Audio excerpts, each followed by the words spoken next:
রাজনীতির ক্ষত্রধর্মে গুজরাটের লড়াইটা ছিল দুই হেভিওয়েটের। লড়াইটা আসলে ছিল মর্যাদার। নরেন্দ্র মোদীর বিশ্বস্ত সেনাপতি অমিত শাহ বনাম সোনিয়া গান্ধীর বিশ্বাসভাজন তার রাজনৈতিক সচিব আহমেদ প্যাটেলের। কিন্তু মর্যাদার লড়াইয়ে আপাতত হারই হজম করতে হলো অমিত শাহকে, তাও আবার তার সভাপতিত্বের তৃতীয় বর্ষপূর্তির দিনে। মাঝরাত পর্যন্ত টান টান উত্তেজনা রাজনৈতিক থ্রিলারের কায়দায় বাজিমাত করলেন আহমেদ প্যাটেল। মমতা বন্দ্যোপাধ্যায় আজ তার জনসভায় এই জয়কে স্বৈরতন্ত্রের বিরুদ্ধে গণতন্ত্রের জয় বলে বর্ণনা করছেন।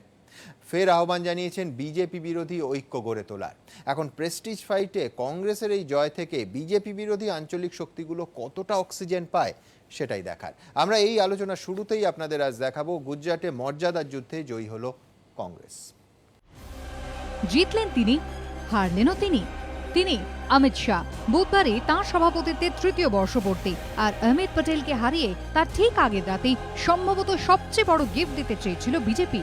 কিন্তু সকাল থেকে গভীর রাত গান্ধীনগরে মাটি কামড়ে পড়ে থেকেও জয় ছিনিয়ে আনতে পারলেন না অমিত শাহ।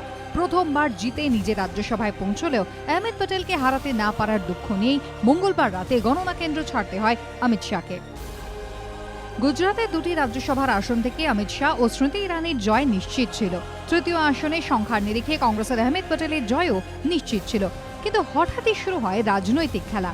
ভোটের ঠিক মুখে গুজরাতের হেভিওয়েট নেতা শঙ্কর সিং বাঘেলা হঠাৎই কয়েকজন বিধায়ককে নিয়ে কংগ্রেস ছাড়েন।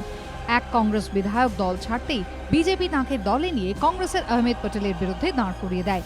এরপরই শুরু হয় কংগ্রেসের বিধায়ক ভাঙার খেলা। একাধিক বিধায়ক দল ছাড়াই কংগ্রেস প্রার্থীর জয় অনিশ্চিত হয়ে পড়ে। উল্টোদিকে বিজেপিও উঠে পড়ে লাগে আহমেদ প্যাটেলকে হারাতে। কংগ্রেস অভিযোগ করে টাকার ব্যাগ এবং গোয়েন্দা এজেন্সির ভয়, এই দুই টোপেই কংগ্রেস বিধায়কদের ভাঙানোর চেষ্টা শুরু করেছে বিজেপি। পাল্টা বিজেপি দাবি করে এটা কংগ্রেসের দলীয় কোন্দল। রাজনৈতিক মহলে জোর জল্পনা শুরু হয় নিজের সবচেয়ে বড় রাজনৈতিক শত্রু আহমেদ প্যাটেলকে হারিয়ে কি সোনিয়া গান্ধীকে ধাক্কা দেওয়ার চেষ্টা করছেন অমিত শাহ। শেষ পর্যন্ত দলীয় বিধায়কদের বাঁচাতে ব্যাঙ্গালোরে রিসর্টে নিয়ে চলে যায় কংগ্রেস। সেই রিসর্টে আয়কর দপ্তরের হানার সঙ্গে সঙ্গে নাটক আরও জমে ওঠে। ভোটের ঠিক আগের দিন ব্যাঙ্গালোর থেকে গুজরাতে দলীয় বিধায়কদের ফিরিয়ে আনে কংগ্রেস। কিন্তু রিসর্টে নিয়ে যাওয়া ৪৪ জন বিধায়কের মধ্যেও একজন কংগ্রেস বিধায়ক বিজেপিকে ভোট দেন। কিন্তু বিজেপির প্রতি আনুগত্যের প্রমাণ দিতে গিয়ে দুই বিক্ষুব্ধ কংগ্রেস বিধায়ক ব্যালট অন্যকে দেখিয়ে দিতেই সব হিসেব ওলটপালট হয়ে যায়। জিতে যান আহমেদ প্যাটেল। নিজে প্রথমবার সাংসদ হতে পারলেও সম্মানের লড়াইয়ে কার্যত হার হয় অমিত শাহ। मोदी जी को स्पष्ट बहुमत मिला है, बड़ा दिल रखना चाहिए था अमित शाह जी को भी। और जो माहौल देखा गुजरात के अंदर टेंशन का, वो कभी देखा नहीं पहले। मेरा मानना ये है कि जहाँ अमित शाह जी होंगे वहां तो लोग ये उम्मीद करते हैं कि दबाव दिया ही गया होगा। পাল্টা বিজেপির কটাক্ষ, হারতে হারতে কংগ্রেসের এমন অবস্থা সামান্য কিছু পেলেই আনন্দে আত্মহারা হয়ে যায়। चूहे को चिंदी मिल जाती तो बजाज खाना बजा देता है। कांग्रेस की आदत रही है कि एक सिक्का भी मिले तो समझते कि हम करोड़पति बन गए। পর্যবেক্ষকদের একাংশের মতে অমিত শাহ বিজেপির সভাপতি হওয়ার পর থেকে কার্যত অপ্রতিরোধ্য হয়ে উঠেছেন। একের পর এক রাজ্যে জয়, যাতেই হাত দিয়েছেন সোনা ফলেছে। ব্যর্থতা বলতে শুধু দিল্লিতে অরবিন্দ কেজরিওয়ালের কাছে হার, বিহারে মহাজোটের কাছে হার, পাঞ্জাবে অমরিন্দর সিংহের কাছে হার, তাও আবার নীতিশ কুমারকে কাছে টেনে বিহারে পালাবদল করে ফেলেছেন। পর্যবেক্ষকদের একাংশ বলছে অমিত শাহর এই অশ্বমেধের ঘোড়া গুজরাতে আহমেদ প্যাটেলের জয়ের ফলে ধাক্কা খেল। যদিও বিজেপি বলছে এটা কংগ্রেসের কোনো জয়ই নয়। 14 एमएलए ने कांग्रेस के साथ संबंध तोड़ दिए कि जीत के वक्त मुंह में मीठा हम देते हैं, लेकिन आज कांग्रेस के मुंह में मीठा नहीं है, लेकिन एक्चुअली सॉल्ट का हम बोलते हैं कि उनका खारा नमक, ये परिणाम आधा वोट से जीतना, ये कोई कांग्रेस की स्थिति अच्छी नहीं है। কিন্তু অনেকে বলছেন গত ৩ বছরের রেকর্ড বলছে অমিত শাহ শুধু জিততে জানেন, তাই টানা ২০ ঘন্টা মাটি কামড়ে পড়ে থেকেও মোদী এবং তার নিজের ঘরে সম্মানের লড়াইয়ে এই হার মোটেও ভালোভাবে নেবেন না তিনি। এবিপি আনন্দ। পঙ্কজদা, বাংলা একটা প্রবাদও আছে, আমও গেল এবং ছালাও গেল। আমি কেন এটা বলছি, আলটিমেটলি আহমেদ প্যাটেলকে হারানো গেল না, কিন্তু নৈতিকতার যে কথাটা সঠিকভাবেই বিজেপি বারবার বলার চেষ্টা করছিল এবং ওই পার্টি উইথ দ্য ডিফারেন্সের সঙ্গে সঙ্গে যেটার বিজ্ঞাপন হতো সেটা আর বলা যাবে না। তৃণমূল কংগ্রেসের অতিথিদের যেরকম সরাসরি আপনারা পূজালি নিয়ে কাউন্সিলর কেনা বেচার কথা বলতেন, আর বলতে পারবে না কেন? সেটা হচ্ছে চূড়ান্ত বিধায়ক কেনা বেচা, এবং এই বেচা কেনার চেষ্টা চলল গুজরাটে। শঙ্কর সিং বাঘেলাকে ভাঙানো হলো, তার নেতৃত্বে 7 জন বিধায়ক, 6 জন কংগ্রেস থেকে পদত্যাগ করলেন। এই সমস্ত কিছু নিট ফল কিন্তু at the end of the day ultimately শূন্য। 44টা ভোট নিয়ে ড্যাং ড্যাং করে আহমেদ প্যাটেল রাজ্যসভায় চলে গেলেন। মানে নৈতিকতার যে উঁচু মঞ্চটা থেকে বিজেপি এতদিন অন্য দলকে কার্যত নীতিজ্ঞান বিতরণ করত, সেইটা কি আর করা যাবে? না, দেখুন, বিষয়টা হচ্ছে যে আপনি শুরু করলেন যে 57 জন এমএলএ ছিল, 7 জন শঙ্কর সিং বাঘেলার সমেত যাওয়া এবং পরবর্তীকালে 6 জন, যেখানে দাঁড়িয়েছিল যে আপনি প্রতিবেদনে বললেন যে 44 জন এমএলএকে নিয়ে ব্যাঙ্গালোরে যাওয়া হয়েছিল, ফিরে এসে দেখা গেল যে 44-এর মধ্যে 41 জন দাঁড়ালো। ঠিক আছে, একজন জেডিইউর এমএলএ, একজন এনসিপি, একজন জিপিপি, তারা মিলে 44 সংখ্যাটা এবং 0.5 যেটা মার্জিন তাতে জিতেছে। এখন প্রশ্নটা হচ্ছে যে আপনি নিশ্চয়ই পঙ্কজদা এইটা বলার চেষ্টা করছেন না তারা ভয়ঙ্কর নৈতিকতার কারণে কংগ্রেস ছেড়ে বিজেপিতে জয়েন করলেন? না, ভয়ঙ্কর নৈতিকতা আপনি দেখুন, বিষয়টা হচ্ছে যে যে দুজন ভোট যাদের বাতিল হয়েছিল পরবর্তী সময়ে ইলেকশন কমিশন, যদিও কংগ্রেস তার আগেই বলতে শুরু করেছিল যে আমরা ইলেকশন কমিশনটাকে বিজেপি কবজা করে ফেলেছে, সুতরাং ইলেকশন কমিশন আমাদের পক্ষে রায় দেবে না, তারা বলতে শুরু করেছিল, কিন্তু তা প্রকৃত হয়নি। বিষয়টা হচ্ছে যে, তবে যাই বলুন, ভারতবর্ষ এই দৃশ্য কোনোদিন দেখেনি যে শাসক দল এবং প্রধান বিরোধী দল 3 ঘন্টার ব্যবধানে 3বার 6বার, এ পক্ষ 3বার ও পক্ষ 3বার। নিশ্চয়ই যেটা বিষয় সেটা হচ্ছে, দেখুন, যখন ভোটটা যখন দেখানো হয়েছে, দেখানোর যে প্রশ্নটা যে এটা সিক্রেট ব্যালট দেখানো হবে কেন, কিন্তু তার নিজের দলের কিন্তু চিফ ইলেকশন এজেন্টকে দেখানো হয়েছে। তাহলে আপনি দেখানো বিষয়টা, এটাই নিয়ম তো বঙ্গজু। হ্যাঁ, এই যে দিদি রায় এবং জয়ন্ত ভট্টাচার্যের ভারতবর্ষে ইলেকশন কমিশন দিদেন election EC election commissioner T N Seshan এটা করে গেছিলেন যে পার্টি রিপ্রেজেন্টেটিভ থাকবে একজন, তাকে দেখানো, শুধু তাকে দেখানো, শুধু তাকেই দেখানো। এ তো ক্যামেরায় গোটা দেশ আইডেন্টিফিকেশন যেটা হয়েছিল যে আইডেন্টিফিকেশন করা যাবে না, কারণ ব্যালট বাক্সে তখন লোকেরা বলছে আমরা এটা সমর্থন করি না যে পেমেন্টটা জাস্টিফাই করতে এত বেশি হয়েছে ওই জন্য সবাইকে দেখিয়ে দিয়েছে। না, বিষয়টা আমার মনে হয় যে 57 থেকে 41 অ্যাকচুয়ালি অরিজিনাল লিগেল ভোট দিয়েছি, এবং এই কারণের জন্য মনে হয় না যে উচ্ছ্বাসের যে বিষয়টা দেখাচ্ছেন বিজেপি কে ভোট দিয়েছেন। আমি তো এই প্রশ্নই বলছি যে নীতি নৈতিকতার প্রশ্ন আর কি বলা যাবে? দুজন কংগ্রেসের বিধায়ক কংগ্রেসের টিকিটে জিতে গুজরাট বিধানসভায় গেছেন, তো আমরা দেখেছি একজন আপনারা দেখেছেন শুধু না, বিরোধিতা করেছেন, একজন মূল তর্ক করেছেন। আচ্ছা, বলছেন যে আমি একটা দলে আছি, এক্স দলে, আমি ওয়াই দলেতেও আছি, হ্যাঁ, অ্যাসেম্বলির ভেতরে আমি একটা দল, অ্যাসেম্বলির বাইরে আরেকটা দল, এরকমও কিন্তু আমরা দেখেছি। পূজালির কাউন্সিলর যখন সেটা বলে সেটা খুব খারাপ, আর গুজরাটের বিধায়ক বললে সেটা ভালো, এটা কি করে আমি মানবো? সেটা দেখে আপনি আরো দ্রুত শিখে ফেললেন, এটা আরো খারাপ যে যদি সেটাকে কন্ডেম করতে হয়, যে এইটা একেবারে লাইভ ডেমো। নিজের দলের লোক এমএলএ কেও রক্ষা করতে পারছেন না, তাহলে আগ্রাসন কোথাও একটা আছে। তো সুতরাং এটাকে মনে হয় উপমা হিসাবে ব্যবহার করা উচিত। আমি পঙ্কজদার একটা পয়েন্ট ওম প্রকাশদার কাছে নিয়ে আসবো, সেটা হচ্ছে ওম প্রকাশদার রাজনীতিতে লোভ দেখানো, ভয় দেখানো, টাকার খেলা, এগুলো এই অভিযোগগুলো কোনোটা নতুন নয়। বাছাই পর্বে কি আপনাদের সিরিয়াস গোলমাল হয়েছিল? মানে 57 থেকে এই যে ধরুন 42 বা 41-এ নেমে গেল, তারপরে আমি এনসিপি জেডিইউ ধরলে 41, 15টা বিধায়ক চলে গেলেন পঙ্কজদার দলে। তো এখানে মানে আমি বলছি যে একদিকে যেমন নৈতিকতার প্রশ্ন, আরেকটা প্রশ্ন আছে যে কংগ্রেসের প্রার্থী বাছাইয়ের ক্ষেত্রে কি মারাত্মক গোলমাল হয়েছিল? একটা কথা বলে দেবো ওম প্রকাশদা বলার আগে, যখন শঙ্কর সিং বাঘেলা বিজেপি থেকে কংগ্রেসে গিয়েছিল, তার সঙ্গে কিন্তু অনেকে গিয়েছিল, তখন এই নৈতিকতাটা কোথায় ছিল? দেখুন, আমি মনে করি যে রাজনীতি নীতি এবং আদর্শের উপরেই শুধুমাত্র ভিত্তি করে দাঁড়িয়ে থাকবে, এবং এটার যখনই কোনো অন্যথা হবে সেটা যদি জাতীয় কংগ্রেসের পক্ষ থেকে হয় তাহলে সেটা কোনোদিন গৌরবের হতে পারে না। এবং তাই জন্য আজকে আমরা যখন গুজরাট নিয়ে আলোচনা করছি, তো এই গুজরাতের সিচুয়েশনটা হচ্ছে একটা কন্টিনিউয়েশন চলছে। আমরা দেখেছি যে অরুণাচল প্রদেশে সেখানে 75% এমএলএ তাদেরকে ভাঙিয়ে নিয়ে যাওয়া হয়েছে।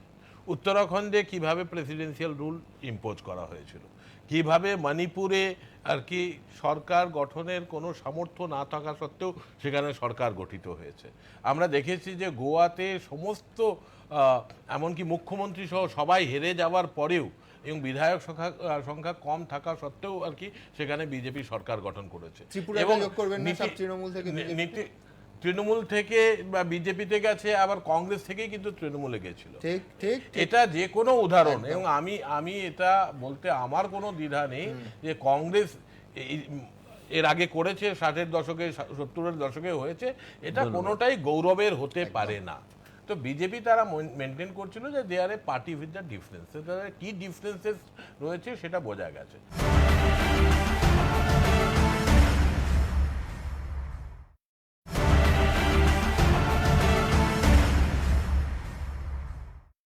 কেন 57 থেকে সংখ্যাটা নেমে এসছে, সেটা 43 না 42 সেটা নিয়ে আমরা ডিবেট করতে পারি। ইস্যুটা হচ্ছে যে কাউকে ইনকাম ট্যাক্স ডিপার্টমেন্টের ভয়, কাউকে ইডির ভয়, কাউকে টাকার প্রলোভন, কাউকে এসএসপি দ্বারা তুলে নেওয়া, কাউকে টিকিটের প্রলোভন, এই সমস্তর উপর ভিত্তি করেই অমিত শাহ নরেন্দ্র মোদীর এই গোটা গুটিটা তারা সাজিয়েছিলেন।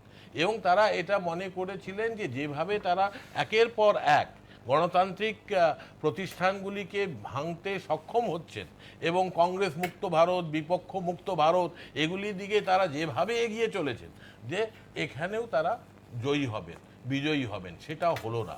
আজকে ভারতবর্ষের প্রত্যেকটা মানুষ তারা কিন্তু খুব খুশি। তাদের বেশিরভাগই লোক কিন্তু তারা কিন্তু জাতীয় কংগ্রেসকে সাপোর্ট করে না বা হয়তো জাতীয় কংগ্রেসের সঙ্গে যুক্ত নয়। কিন্তু যেই প্রক্রিয়ার উপর ভিত্তি করে যেইভাবে গণতন্ত্র আঘাতপ্রাপ্ত হয়েছে এবং তাই সেই জায়গায় দাঁড়িয়ে আজকে এই নির্বাচনটা বিজেপি গুরুত্বপূর্ণ করে তুলেছে। আমি আজকে মারাত্মক একটা অভিযোগ করতে চাই আপনাদের চ্যানেলে এখানে বসে, যে গতকালকে ভারত এবং ভুটানের সম্পর্কে মধ্যে যে একটা ভয়ঙ্কর অব্যবস্থার সৃষ্টি হয়েছে নতুন করে, যেটা প্রায় 60-65 বছর ছিল না। আর সেখানে ভারতবর্ষের যিনি ডিফেন্স মিনিস্টার, তিনি ইলেকশন কমিশনে সন্ধ্যা 7টা থেকে বারবার করে ছুটে যাচ্ছেন। একটা গভর্নমেন্ট চলছে, সেখানে একটা ডিফেন্স মিনিস্টার নেই, যে অস্থায়ীভাবে ডিফেন্সের চার্জে আছেন। তিনি গুজরাটে কংগ্রেসের একজন রিবেল ক্যান্ডিডেটকে জেতানোর জন্য প্রাণপাত করছেন। আমি অরুণ জেটলির কথা বলছি। এইরকম একটা সিচুয়েশনে দাঁড়িয়ে আমাদেরকে কংগ্রেস যেরকম সেরকম বিজেপিও সেরা হেভিওয়েট মন্ত্রী এবং নেতাদের 6 দফায় যাওয়া, তাতে মোটামুটি হুজুরা চলে গেলেন। না, দুটোকে দুটোকে এক করবেন না। আমাদের অবজেকশন না শুধু তাই না, আমরা অবজেকশন দিয়েছি সকাল 9:30 সময়, যেটা রিটার্নিং অফিসার ডিসপোজ করার কথা উনি ডিসপোজ করেননি। ইলেকশন কমিশনের যা নিয়ম আছে সেই নিয়মের উপর ভিত্তি করে আমরা তাই জন্য ইলেকশন কমিশনের কাছে গেছি। ওম প্রকাশ যারা ক্ষমতায় নেই তারা প্রাক্তন অর্থমন্ত্রীকে পাঠিয়েছেন, পঙ্কজ যারা বর্তমান অর্থমন্ত্রীকে পাঠিয়েছেন। এবং প্রতিটা মুহূর্তেই মানে অভিযোগ পাল্টা অভিযোগ হয়েছে। সুতরাং একটা মানে এনকাউন্টার তো হবে। আচ্ছা ফাইন, এনকাউন্টার হবে। একেবারে আমি যেটা শুরুতে বললাম যে রাজনৈতিক থ্রিলার, ভারতবর্ষ এই দৃশ্য কখনো দেখেননি যে কয়েক ঘন্টার ব্যবধানে শাসক দল এবং প্রধান বিরোধী দলের এতজন হেভিওয়েট 3-6 দফায় পৌঁছে গেলেন নির্বাচন কমিশনের দফতরে। ঠিক কি ছিল ছবিটা, কতটা রাজনৈতিক থ্রিলারের মতো দেখুন। একদিকে সোনিয়া গান্ধী রাজনৈতিক সচিব, অন্যদিকে নরেন্দ্র মোদী সেনাপতি। গুজরাটের নিছকই একটা রাজ্যসভার ভোট ঘিরে হাই ভোল্টেজ ড্রামা চলল গান্ধীনগর থেকে দিল্লি পর্যন্ত। সকাল থেকে গভীর রাত, টানটান উত্তেজনা। একবার সকলের নজর গান্ধীনগরের কাউন্টিং সেন্টারে, তো কিছুক্ষণ পর আবার দিল্লিতে জাতীয় নির্বাচন কমিশনে। স্নায়ুর লড়াইয়ের শুরুটা হয় দুপুরে ভোটের সময়। গুজরাটের 2 কংগ্রেস বিধায়ক ভোলাভাই গোহিল ও রাঘবজি ভাই প্যাটেল ভোট দেন বিজেপি প্রার্থী বলবন্ত সিং রাজপুতকে। রাজ্যসভা ভোটের নিয়ম অনুযায়ী ব্যালট দেখাতে হয় শুধুমাত্র দলীয় প্রতিনিধিকে। কিন্তু কংগ্রেসের অভিযোগ, তাদের ওই 2 বিধায়ক বিজেপিকে ভোট দেওয়ার আগে কংগ্রেসের প্রতিনিধির পাশাপাশি ব্যালট দেখান বিজেপির প্রতিনিধিকেও।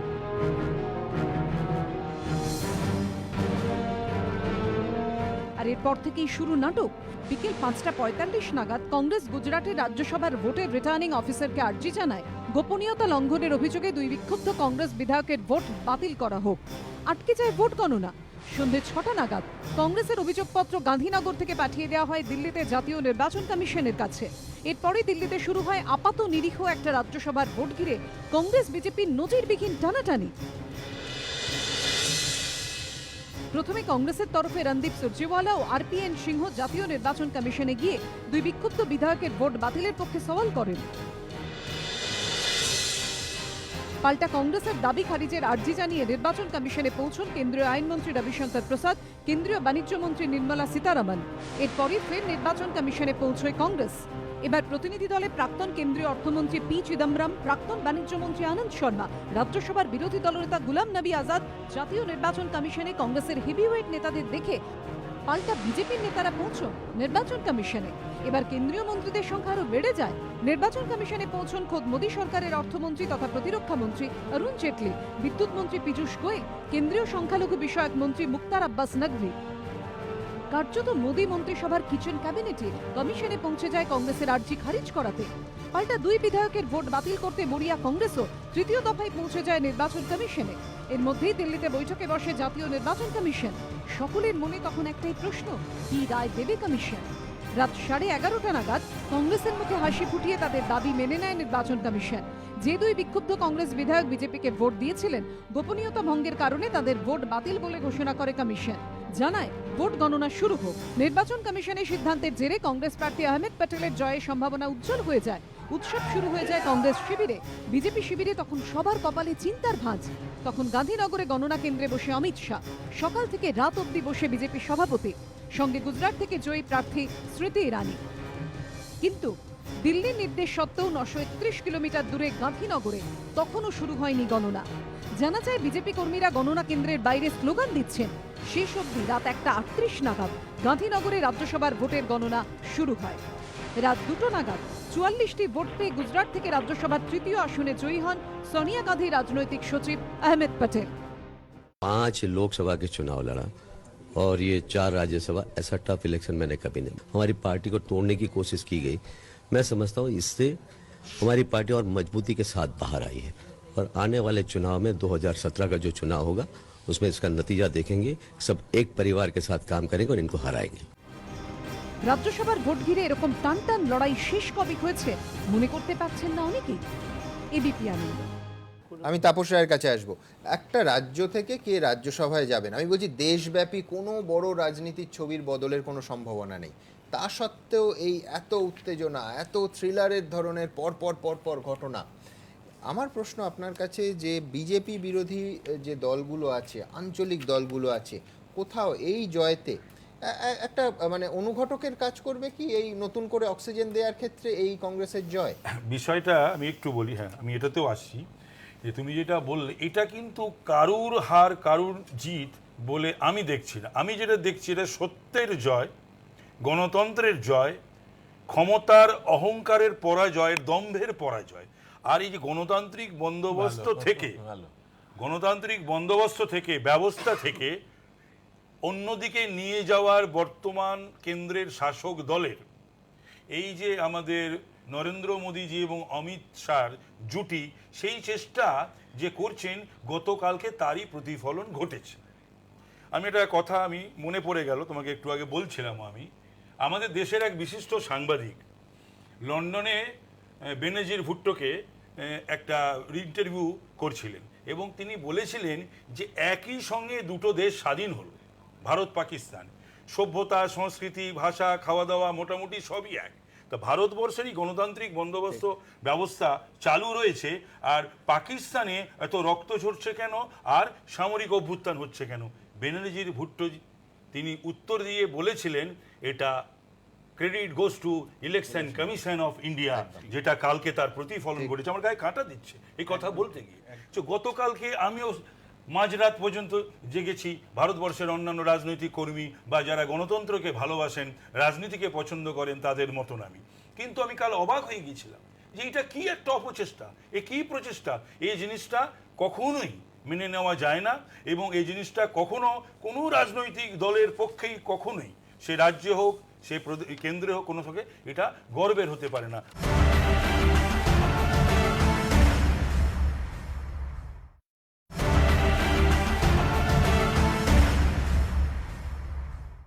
আমাদের মাথায় সবসময় রাখতে হবে যে গণতান্ত্রিক বন্দোবস্ত এবং ব্যবস্থায় মানুষ যাকে চায়, এবং তারা যখন জানতেন যে গুজরাটে কোনোভাবেই কত কাণ্ড তারা করলেন এবং কত রকমের দমন পীড়ন, এবং সবচেয়ে দুর্ভাগ্যের এবং দুঃখের বিষয় যে একটা autonomous body election commission of India, সেখানে কংগ্রেস যাচ্ছে, তার বিভিন্ন তারা বলতে পারে যারা গেছেন প্রাক্তন মন্ত্রী তুমি বলতে পারো, কিন্তু আমি সেটাকে যদি দেখি যে তারা পদাধিকারী, কিন্তু ক্যাবিনেট 8 জন কেন্দ্রীয় মন্ত্রী কালকে 8 জন গেছে, 4 জন গেছে, 12 জন যেতে পারে, 14 জন যেতে পারে। বিজেপি তারাও তো তাদের পদাধিকারীদের 8 জনকে পাঠাতে পারত, তারা কেন তাদের ক্যাবিনেটের এবং সমস্ত ধার ভারওয়ালা মানুষদের তাদের পাঠালো? কি কারণে? তারা ইসির ওপরও, তারা এখানে আরোর ওপর করেছে, নিশ্চয়ই এখানে আরোর ওপর করেছে, ওখানে ইসির ওপর এই চাপটা সৃষ্টি করার চেষ্টা করেছিল। আমি ইসিকে ধন্যবাদ বা অভিনন্দন দিয়ে ছোট করতে চাই না, আমি শুধু এটাই বলতে চাই যে যেটা করার তারা সেটাই করেছে। আমি দ্রুত একবার দেখব, আজকে জনসভা থেকে মমতা বন্দ্যোপাধ্যায় এই বিষয়ে মন্তব্য করেছেন যে স্বৈরতন্ত্রের বিরুদ্ধে গণতন্ত্রের জয় হলো গতকাল রাতে। দেখব।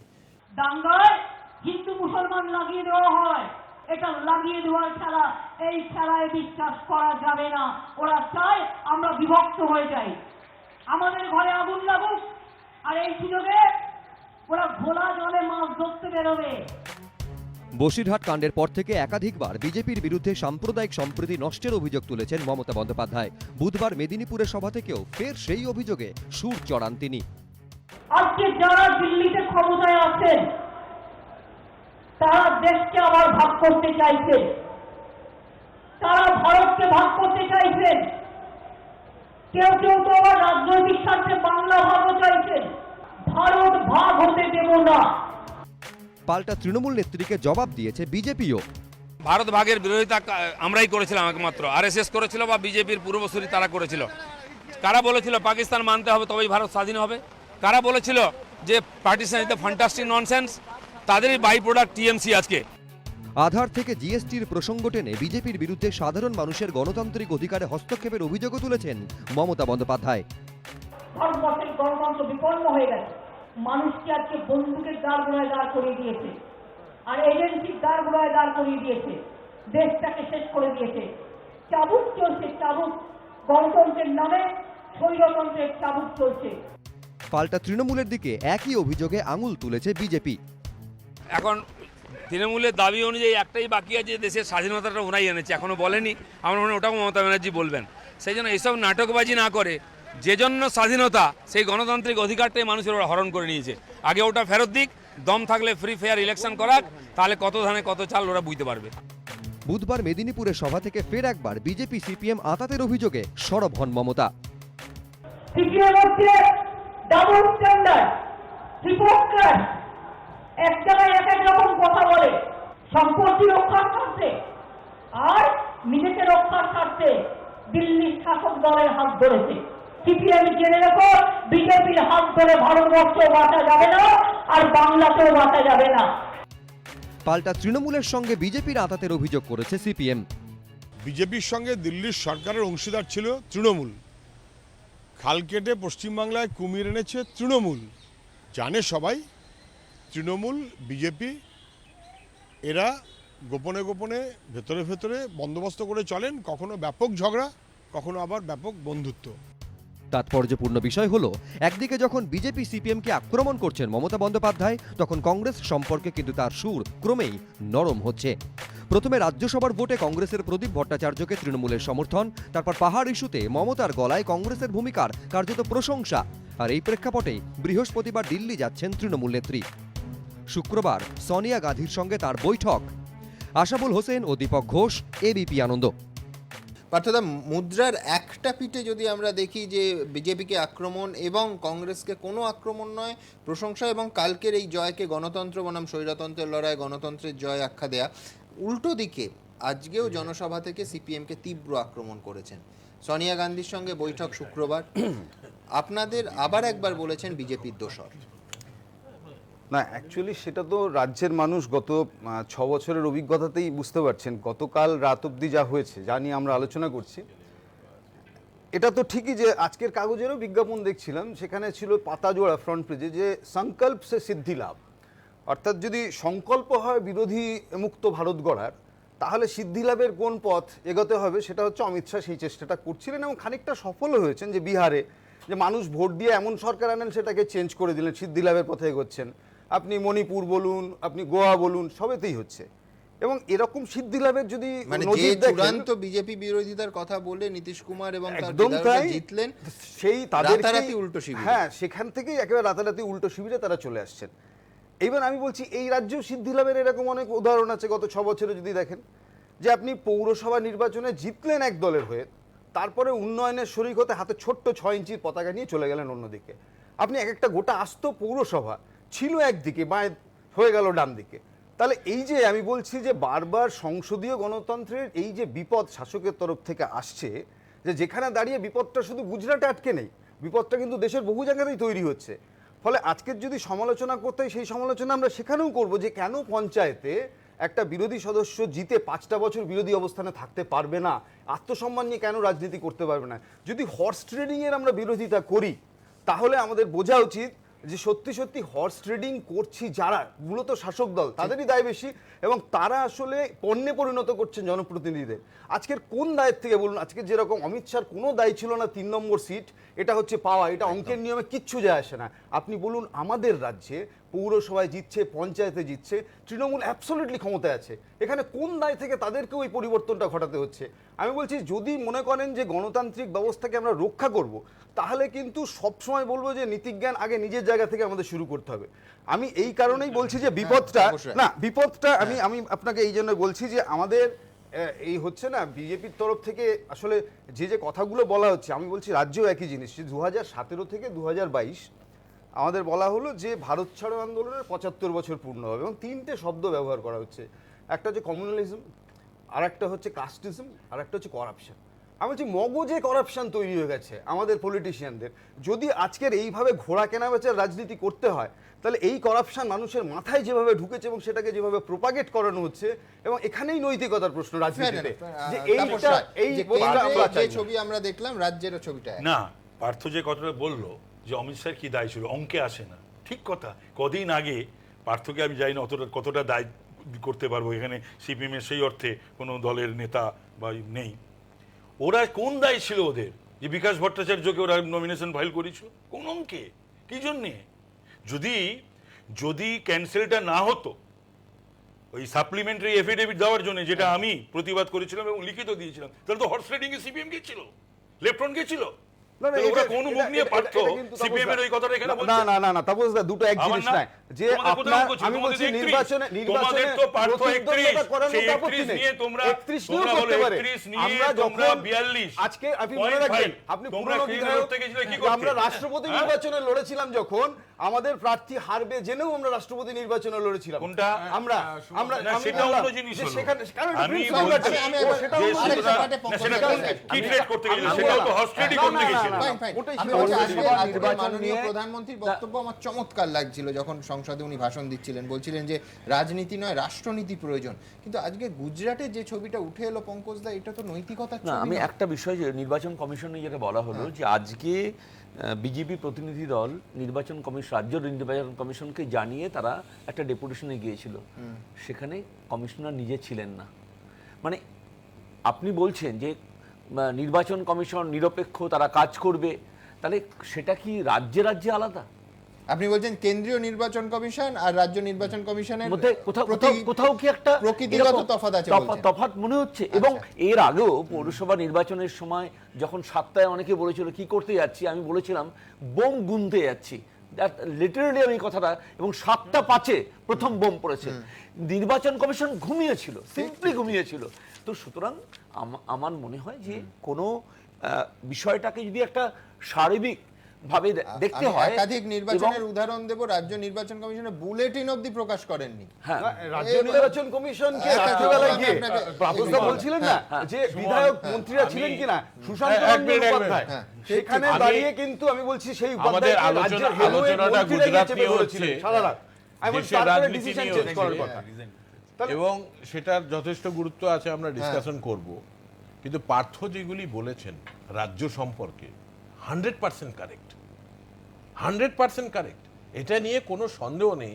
একটু আগে আরেক জায়গায় গেছিলাম, সেখানে তৃণমূলের একজন প্রতিনিধি বললেন যে বিজেপি এই যে ত্রিপুরাতে আমাদের এমএলএ ভাঙিয়ে নিয়ে গেছে। আমি তাকে জিজ্ঞেস করলাম, আপনি জানেন যে আপনাদের এমএলএ নয়, আপনারা কংগ্রেস থেকে ভাঙিয়ে নিয়েছিলেন। আমি বলছি কংগ্রেস যদি করে থাকে, এবং আগে এটা হয়েছে 60-এর দশকে 70-এর দশকে হয়েছে, এটা গৌরবের নয়। এটা বিজেপি যেটা করেছে আজকে সবাই ছিছি বলছে।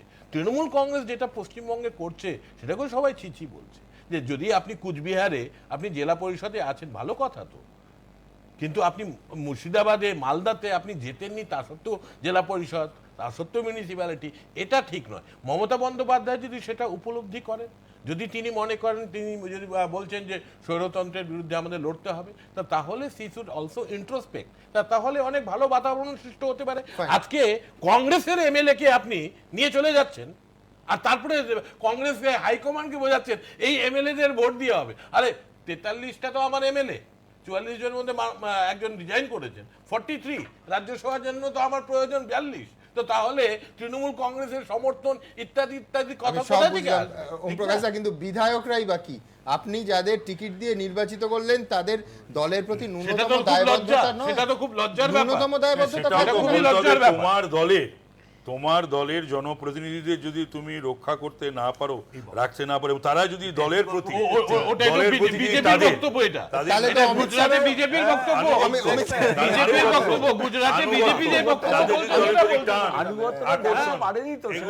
তাহলে কিন্তু আমি একটা কথা বলবো, আমি দুটো কথা বলে তাহলে পরে কিন্তু আমাকে এখানে পার্থর কথা বলেছি, আমি বহু নির্বাচন নিজে লড়েছি, 3টে টিয়ারে কাউন্সিলর, এমএলএ, এমপি। সুতরাং এখানে সে সময় নেই। একটা দিন সুমন তুমি ঠিক করো, সিপিএম এর নির্বাচনগুলো আমি এমএলএ, এমপি আর পুরসভায় দেখাবো। 90 আর 91 পুরসভার বিধানসভার নির্বাচন দেখালেই তো হয়ে যাবে ছবি দিয়ে।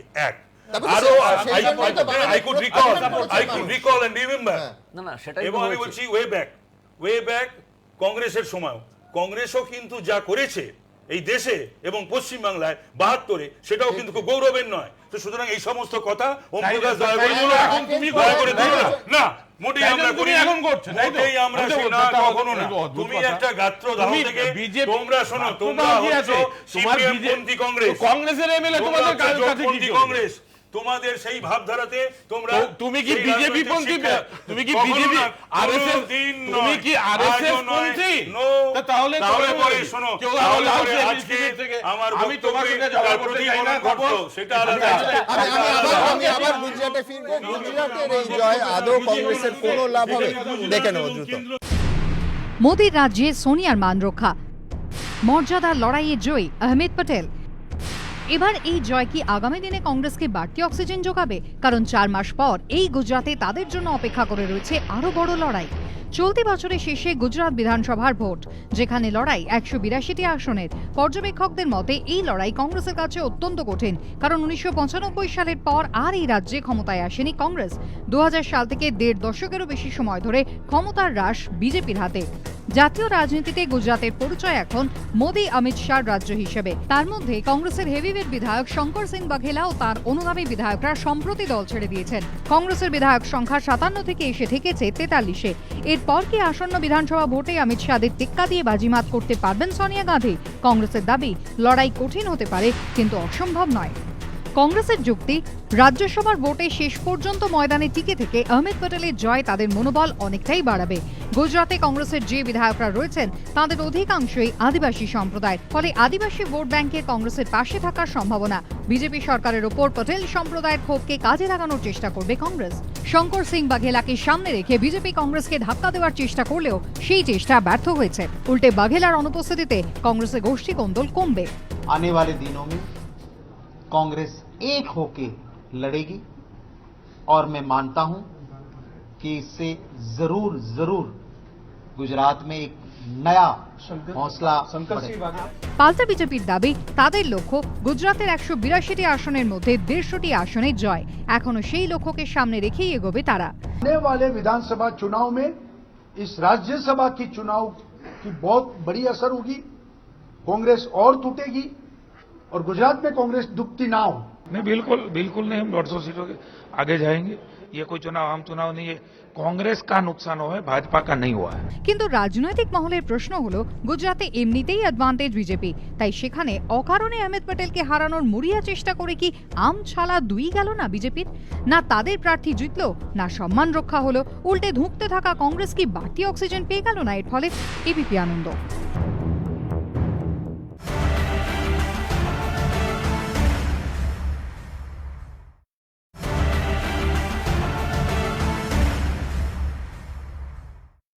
আমি বিশ্বনাথ বাবুর কাছে যাব। আমার মনে হয় যে ভারতবাসীর আরও একবার স্মরণ করা উচিত এবং হ্যাটস অফ বলা উচিত নির্বাচন কমিশনের ভূমিকাকে। ভারতবর্ষ যারা চালনা করেন কার্যত, অর্থমন্ত্রী, প্রতিরক্ষা মন্ত্রী, বাণিজ্য মন্ত্রী, আইনমন্ত্রী, 8 জন হেভিওয়েট মিনিস্টার চলে গেলেন, কিন্তু তিনবার 3 দফায় গেলেন, বিরোধীরাও গেলেন। আমি বলছি তাতে সিদ্ধান্তের কোনো হেরফের হলো না। তার একটা কারণ হলো এই প্রতিষ্ঠানটা এমনভাবে গড়ে উঠেছে বা পরম্পরা তৈরি হয়েছে যে এই ইলেকশন কমিশন যখন নিয়োগ হলেন তখন বিরোধীরা অভিযোগ করেছিলেন ইনি গুজরাটের চিফ সেক্রেটারি পদে অলঙ্কৃত করেছিলেন, মোদির কাছাকাছি লোক, হয়তো মোদির হয়ে সিদ্ধান্ত নেবেন। ঠিক ঠিক।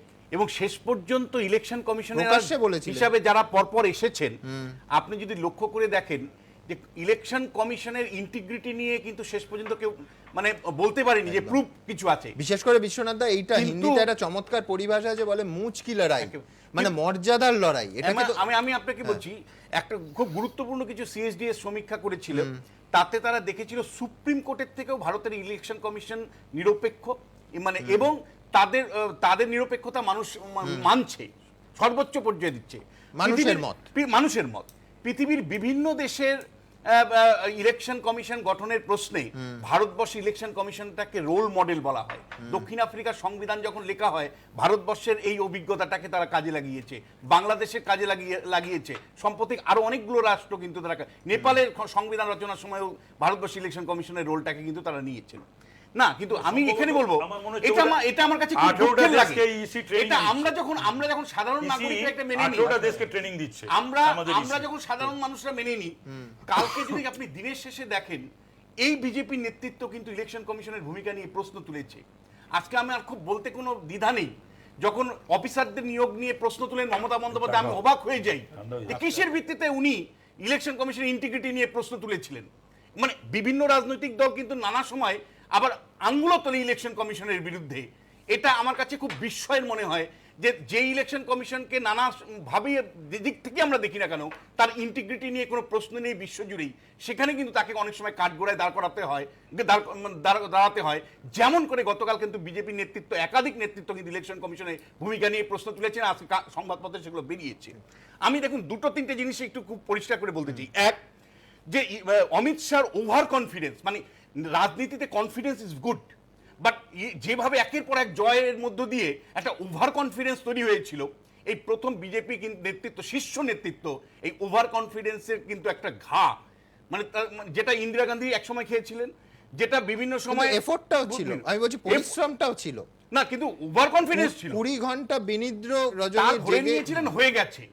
কালকেও যদি আপনি বডি ল্যাঙ্গুয়েজ দেখেন, কিন্তু হয়ে গেছে ভাবলে কেন 3 বার যাবেন না, মানে তারপরে ওনাদের একটা, মানে যেভাবে ওনারা মন্তব্যকে প্রেস কনফারেন্স গুলো করছিলেন, তাতে ধরে নিয়েছিলেন যে এখানেও আমাদের জয়েন ছিল। দ্বিতীয় যে বিষয়টা আমার কাছে মনে হয়েছে, দেখুন যে বিরোধীরা পরপর হেরে যাচ্ছিল, আপনি যেটা শুরুতেই বলছিলেন, আমার মনে হয় যে গতকালের জয়ের মধ্য দিয়ে বিরোধী সামগ্রিকভাবে সারা দেশের কিন্তু একটা অক্সিজেন পাওয়ার সম্ভাবনা থাকবে। ঐক্যের জায়গা যদি তৈরি করতে পারে, সেখান থেকে লাভবান হতে পারে। দ্বিতীয় যেটা, সেটা হলো যে গুজরাটের দিকে তাকান যদি আপনি, গুজরাটে কিন্তু সামগ্রিকভাবে ডিসেম্বর মাসে নির্বাচন আছে, কোন একটা জায়গায় কংগ্রেস তার অস্তিত্বটা বাঁচানোর জন্য যে লড়াই, সেই লড়াই বা অক্সিজেন পাওয়ার সম্ভাবনা আছে। কালকে যদি আপনি বডি ল্যাঙ্গুয়েজ দেখেন কংগ্রেস কর্মীদের, সেটা একেবারে কাশ্মীর থেকে কন্যাকুমারী পর্যন্ত সামগ্রিকভাবে কিন্তু একটা মানে তাদের শুধু স্বস্তি নয়, তার মধ্যে একটা উল্লাসে ঠিক, যেভাবে ঠিক, প্রকাশ ঠিক, পেয়েছে fine. কোন একটা জায়গায় আমি বলছি ওভার কনফিডেন্স কিন্তু বিরোধীদের কিন্তু একটা পরিসরও দিয়ে দিল। অর্থাৎ অমিত শাহর ওভার কনফিডেন্স বিরোধীদেরকে ঐক্যবদ্ধ যেমন করতে পারে, আবার আমি একটা উদয়নদার কাছে যাব, পরিসরে পাবে। সত্যি কংগ্রেসের পালে এই একটা নির্বাচনে একটা সিটে জয় থেকে কি ততটা পালে হাওয়া লাগতে পারে সম্ভব বাস্তবে গুজরাটে, যেখানে সামনে নির্বাচন এবং আমি বললাম 57 থেকে 42-এ চলে এলো তাদের বিধায়ক সংখ্যা? না দেখুন, এখন নির্বাচনে, সাধারণ নির্বাচনে জয়লাভ করার একটা রাজ্যসভার নির্বাচনে যেটা হতে যাচ্ছিল সেইটাকে ইকুয়েট করাটা ঠিক নয়, কারণ সাধারণ নির্বাচনে অনেক আদার ইকুয়েশনস থাকে এবং সেখানে খালি মানে কংগ্রেস কর্মীদের মধ্যে মনোবল বৃদ্ধি পেলেই তো হবে না, সাধারণ মানুষের একটা প্রতিফলন থাকে। রাজ্যসভার নির্বাচনে এই যে ঘোটালাটা হতে যাচ্ছিল সেটা আপাতত প্রতিহত হয়েছে, এটা ঠিক, এবং এর ফলে সাধারণ মানুষের কাছে, সাধারণ আরবান পপুলেশনের কাছে কিন্তু বিজেপি সম্পর্কে একটা খারাপ বার্তা যাওয়া শুরু হলো।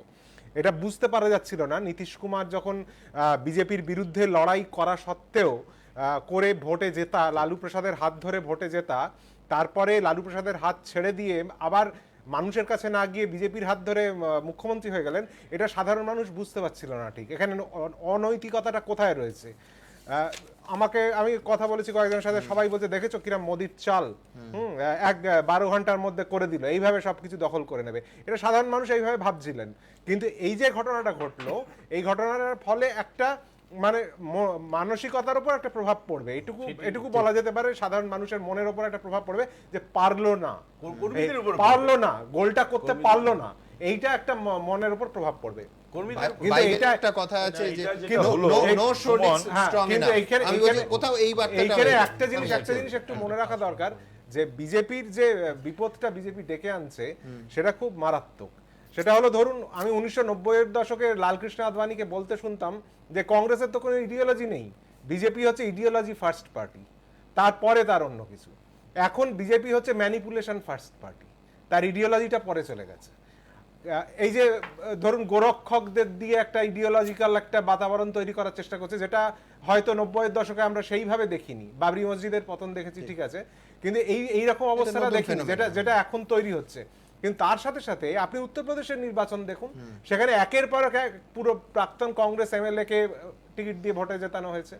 আপনি 2014 বিএসপি সমাজবাদী পার্টি সবাইকে দেওয়া হয়েছে, রীতা বহুগুণা যোশীর মতো বিশিষ্ট কংগ্রেস নেত্রী তাকে বিজেপিতে নিয়ে আসা হয়েছে।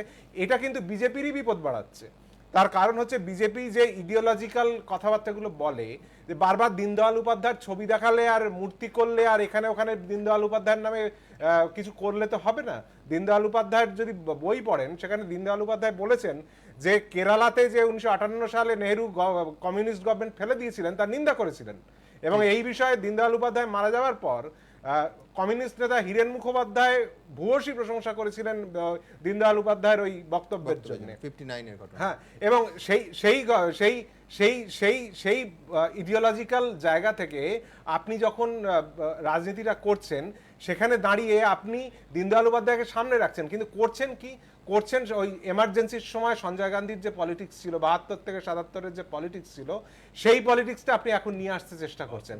এটা কিন্তু ভয়ঙ্কর জিনিস। ঠিক, আমরা এই মুহূর্তে যখন এই স্টুডিওতে আলোচনা করছি, তখন হরিয়ানায় বিজেপি রাজ্য সভাপতির ছেলে অবশেষে তাকে গ্রেফতার করা হয়েছে, তার জেরা চলছে। আমি কেন, কি প্রসঙ্গে হঠাৎ এই আলোচনার মধ্যে সেই প্রসঙ্গ টানলাম বলবো আপনাদের, তার আগে দেখুন ঘটনাটা। দেশ জুড়ে সমালোচনার প্রবল ঝড়, হাতে সিসিটিভি ফুটেজ। অবশেষে জামিন দিয়ে দেওয়ার প্রায় 100 ঘন্টা পর ফের গ্রেফতার হরিয়ানার বিজেপি সভাপতি সুভাষ বারালার ছেলে বিকাশ বারালা। आज की इंटरोगेशन में जो मुद्दे आए हैं उन सबको मिलाकर हमने ये डिसाइड किया है कि इन दोनों एक्यूज्ड को हम अरेस्ट कर रहे हैं। গত শুক্রবার রাতে চণ্ডীগড়ের আইএস অফিসার বীরেন্দ্র কুন্ডুর মেয়ে বর্ণিকাকে মত্ত অবস্থায় গাড়ি চালিয়ে ধাওয়া ও অপহরণের চেষ্টার অভিযোগ ওঠে হরিয়ানার বিজেপি সভাপতি সুভাষ বারালার ছেলে বিকাশ ও তার বন্ধু আশিস কুমারের বিরুদ্ধে।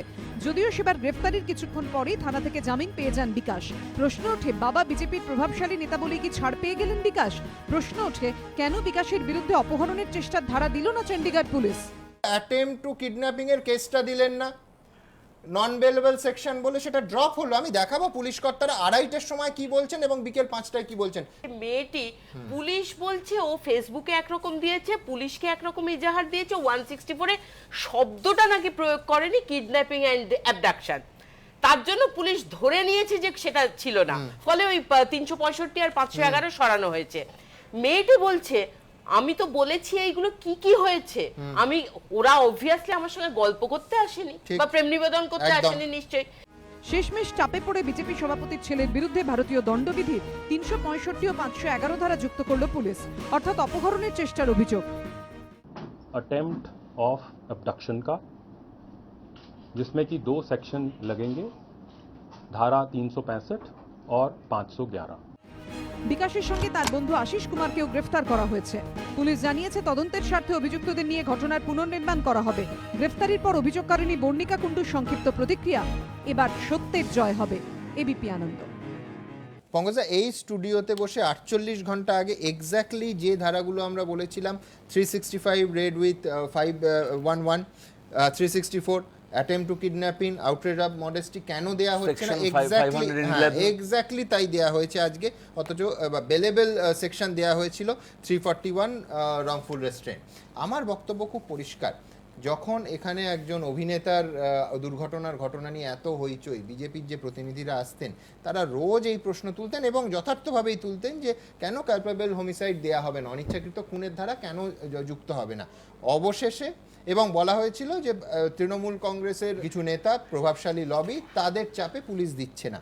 অবশেষে শেষ পর্যন্ত বিক্রম অ্যারেস্ট হলো এবং সেখানে 2 মাস 9 দিন পর অ্যারেস্ট হলো এবং ঠিক 69 দিন এবং অনিচ্ছাকৃত খুনের মামলা দেয়া হলো।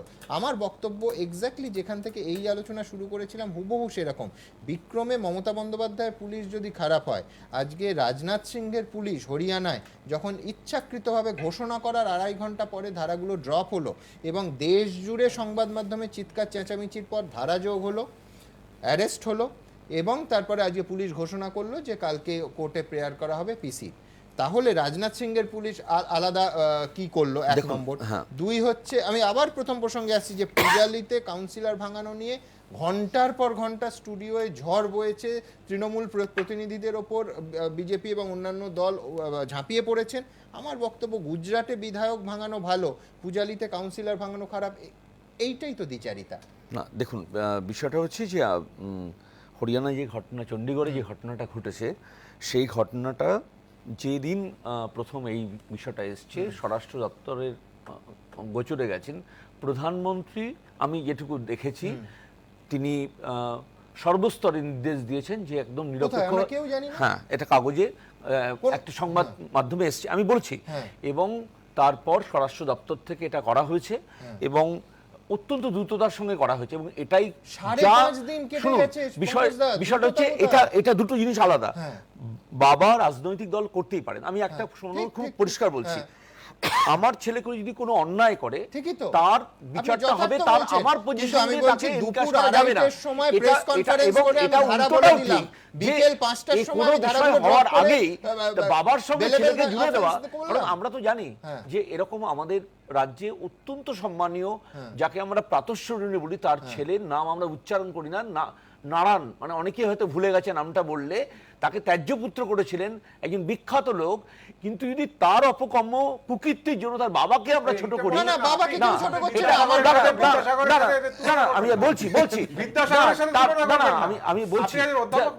আমি বলছি এটা কখনোই হওয়া উচিত নয়, কখনোই হওয়া উচিত নয়।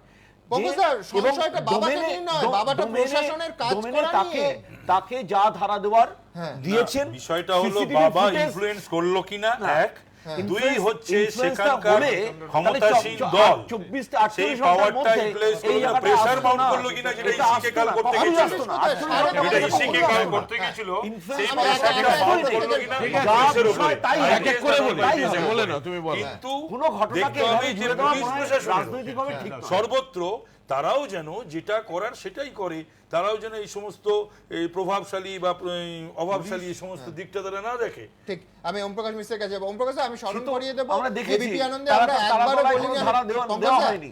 আমরা একবারও বলিনি যে বাবা কেন পদত্যাগ করছে না, অনেকে বলেছেন সংবাদ মাধ্যমে, আমরা বলিনি। বলেছে, আমাদের এরকম বলা বক্তব্য হয়েছে। পরিষ্কার, আমাদের বক্তব্য হচ্ছে যে ধারা ঘোষণা করেও 2.5 ঘন্টার মধ্যে কোন ম্যাজিকে ড্রপ হলো, আজকে 5.5 দিন পর যে ধারাটা যোগ করা হলো। ওম প্রকাশ মিশ্র, দেখুন, ভারতবর্ষের প্রত্যেকটা সংবাদ মাধ্যম, এবং আমি গর্বের সঙ্গে বলছি প্রত্যেকটা সংবাদ মাধ্যম, আমার অনেক ক্রিটিসিজম আছে, তারাও কিন্তু বর্ণিকা কুণ্ডুর ব্যাপারটাকে সামনে নিয়ে আসতে বাধ্য হয়েছে। কেন কি এই ঘটনার মধ্য দিয়ে যে আমাদের দেশের মেয়েরা, আমাদের বউরা, তারা যে কি অসহনীয় অবস্থার মধ্যে রয়েছে তার একটা প্রতিফলন হয়েছে। দ্বিতীয় হচ্ছে যে এটা নিয়ে কোনো সন্দেহ নেই যে এই যে লঘু ধারা দেওয়া হয়েছিল বা তাকে তারপরে ছেড়ে দেওয়া হয়েছিল, এই সমস্তই পলিটিক্যাল প্রেশারের জন্য হয়েছিল। এবং আজকে যদি কেউ বলেন যে পলিটিক্যাল প্রেশার ছিল না, তারা কি উত্তর দিতে পারবেন যে বর্ণিকা কুণ্ডুর বাবাকে বারবার কে ফোন করেছিল? যিনি বিজেপির রাজ্য সভাপতি, এই কুসন্তানের বাবা বলেছেন, না না এক উনি একটা সেকেন্ড কথাই বলেছেন, আমার মেয়ের মতো, আমার মেয়ের মতো। আমি যেটুকু না উনি বারবার করে ফোন করেছেন, প্রভাবিত করবার চেষ্টা করেছিলেন। এবং আজকে কি হয়েছে যে প্রভাবিত করার চেষ্টার আবার উল্টো দিকটা, বাবা আবার প্রেস কনফারেন্স করছেন এই ব্যাপারটা নিয়ে, যা ছেলে তদন্তে সহযোগিতা করবে। তো অর্থাৎ মোদী সরকারের এবং বিজেপি, এটা আরএসএস এর যেটা মেন্টালিটি, তাদের যে world view about the rights of women and girls, সেই জায়গা থেকে আপনি হরিয়ানার বিকাশের কথাই বলুন, পশ্চিমবাংলার বিক্রমের কথাই বলুন, কোনো ক্ষেত্রে কিন্তু আপনি দেখবেন পুলিশ কিন্তু স্বাভাবিকভাবে মামলাটা রুজু করেনি। পশ্চিমবাংলায় বিক্রমের কখন করলো? যখন দিনের পর দিন স্টুডিওতে আপনারা ন্যায় বিচারের প্রশ্নটাকে সামনে এনেছেন, যখন তার বন্ধুরা মিলে যখন সামগ্রিকভাবে একটা চেতনা তৈরি করলো, চাপ তৈরি হলো, তারপরে বিক্রমের বিরুদ্ধে কিন্তু মামলা হলো এবং জেল হলো। আপনি যদি বিক্রমের ক্ষেত্রেও দেখেন, ঠিক পুলিশের একই ভূমিকা আপনি পাবেন। প্রশ্ন যেটা, যে পুলিশ শেষ পর্যন্ত তার রুল বুকে যা আছে সেই অনুযায়ী কাজ করে না কেন? সেটা পশ্চিমবাংলার পুলিশ হতে পারে, সে হরিয়ানার পুলিশ হতে পারে, সব ক্ষেত্রেই পুলিশ তার পেশাদারিত্ব বাদ দিয়ে কিভাবে তারা কাজ করছে। দেখুন না, ব্লাড টেস্ট আর ইউরিন টেস্ট, দুটো ঘটনা আপনি বলছেন, দুটোতেই কমন যে ব্লাড টেস্ট আর ইউরিন টেস্ট হয়নি, কেন হবে না? এ তো রুটিন, এবং রুটিন, তার যে রুল বুক, সেই রুল বুক অনুসারে তার কাজ করার কথা ছিল পশ্চিমবাংলা বিক্রমের ক্ষেত্রে বা বিকাশের ক্ষেত্রে হরিয়ানাতে। দুটো ক্ষেত্রেই কিন্তু পেশাদারিত্বের জায়গাতে তারা কাজ করেনি। পেশাদারিত্বের বাইরে যখন চাপ তৈরি হয়েছে, সেই চাপের কাছে তখন তারা বাধ্য হয়েছে সে মামলা রুজু করতে। এটা পেশাদারিত্বের পাশেও আরেকটা প্রশ্ন, না আরেকটা প্রশ্ন আছে, শুধু পেশাদারিত্বের প্রশ্ন বললে ভুল হবে। একটা হচ্ছে পলিটিসাইজেশন অফ পুলিশ, এইটা ভীষণ ইম্পর্টেন্ট। যে পুলিশ বোঝার চেষ্টা করে প্রাথমিকভাবে যে কর্তার ইচ্ছায় কোন কর্মটা যদি আমি করি তাহলে আমি প্রোটেক্টেড হব। কারণ এইটুকু তো বুঝতে পারছে যে পুলিশ, যে তাকে যদি তার উন্নতি ঘটাতে হয় বা তাকে যদি ফাইল নিয়ে মাথা রক্ষা করতে না হয়, তাহলে পুলিশকে যে কাজ আলিপুরেও করতে হয়, পুলিশকে সেই কাজ চণ্ডীগড়েও করতে হয়। আমি বলছি যে এই জায়গায় স্মরণ করে দেব যে আপনাদের সময় একজন পুলিশ কমিশনার মুখ্যমন্ত্রীকে না মনীষী বলেছিলেন, সেটা কি পুলিশের কাজ? না, আমি তো আবার বলছি যে পেশাদারিত্বের কথা বলেছে, কিন্তু আমি আবার বলছি যে পুলিশের পেশাদারিত্ব এবং পুলিশকে ডিপলিটিসাইজ করা, যদি আমি বললাম অতীতে হয়েও থাকে যদি 5টা ক্ষেত্রে, কিন্তু এখন যেরকম ভাবে 15টা 17টা 20টা করে ক্ষেত্র তৈরি হচ্ছে, আমি বলছি আমি এগোতে চাই। আমি এই কারণের জন্য বলছি এই সরকার আরো 4টে বছর যদি থাকে, আমি এগিয়ে যেতে চাই, আমরা সবাই এগোতে চাই। সেখানে দাঁড়িয়ে একটা বিনম্র প্রত্যাশা একটা প্রশাসনের কাছে থাকবে একজন সাধারণ মানুষ হিসেবে, যে পুলিশ যেন পুলিশের ভূমিকা অবতীর্ণ হয়। তা না হলে পরে ওই নেতাজি সুভাষচন্দ্র বসুর বাড়িতে গিয়ে সুভাষদা কোথায় আছে এই খোঁজ করার সাহস যারা পায়, তারা বোঝে যে আসলে পুলিশ নয়। এই কারণের জন্য না, এটা তো আমি বললামই আগে, আমার আগের বক্তব্যটা সূত্র ধরেই বলছি যে বিজেপি নিজের বিপদ নিজেই ডেকে আনছে। সবাইকে তো আগে ধরুন বিজেপিকে আমরা সমর্থন করি না, কিন্তু তার একটা ক্যাডার বেস ছিল, আরএসএস এর একটা ভিত্তি ছিল, সেখান থেকে তারা সদস্য নিত। এখন তো যাকে তাকে নিচ্ছে, তার ফল হচ্ছে এগুলো। না না না একটা কথা বলি, আমি আপনি যে বলেন 1957 সালে না না আমাকে একটু বলতে দিন। তখন বলেছে এই জন্য হচ্ছে এটা তো 76 জন আরএসএস বিজেপি কর্মীকে না না একটু চুপ তাদের আরএসএস ভূমিকা কেরলে কি সেটা আলোচনা হোক, সেটা নিন্দিত ভারতবর্ষে কেরলে স্বয়ং নরেন্দ্র মোদী বলেছেন যে রাত্রির বেলা দুষ্কর্ম করে বেড়ায় আর দিনের বেলা তারা গোরক্ষক। হ্যাঁ, এটা তো বলেছেন। ফলে এরাই দেখবেন যে এই বিকাশ যে ব্যক্তি ধরা হয়েছে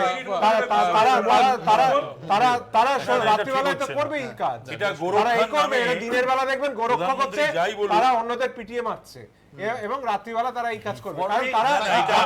আমি ছোট্ট একটা কথা বলতে চাই, এটা ঠিক নয় যে আজকে বিজেপির শ্রীবৃদ্ধি হয়েছে বলে ইত্যাদি এগুলি হচ্ছে, তা নয়। আরএসএস এর যেটা ওয়ার্ল্ড ভিউ, তাদের যে দার্শনিক ভিত্তি, তাদের যে চিন্তা ভাবনা মেয়েদের স্বাধীনতা সম্পর্কে, মেয়েদের অধিকার সম্পর্কে, সেইখান থেকেই কিন্তু আমি বলে দিচ্ছি বারবার কথা বলবেন না, একেবারে জানি আরএসএস কি চায়, তাদের কি বক্তব্য। আরে বাবা, প্রাইম মিনিস্টার নিজে আরএসএস আজকে চিৎকার করবেন না, চিৎকার করলে আপনার উপর হয় আমাকে কথাটা শেষ করতে দিন, তারপরে বলবেন, তাই না? আমার বক্তব্যটা হচ্ছে যে আরএসএস এর পয়েন্ট অফ ভিউটা কি মহিলাদের স্বাধীনতা সম্পর্কে আলোচনা যদি করতে চান, বারবার করে আমি দেখিয়ে দেব যে প্রথম থেকে দেখে দেব যে আঞ্চলিক শক্তির ক্ষেত্রে গুজরাটের এই জয় কি প্রভাব ফেলতে পারে সেটাই কিন্তু। নামে রাজ্যসভার ভোট, কিন্তু নজর ছিল গোটা দেশের।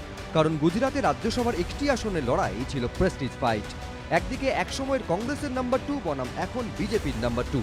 একদিকে কংগ্রেস সভানেত্রী সোনিয়া গান্ধী, রাজনৈতিক সচিব আহমেদ প্যাটেল, যাকে হারাতে কোমর বেঁধে নেমেছিলেন নরেন্দ্র মোদীর প্রধান সেনাপতি অমিত শাহ।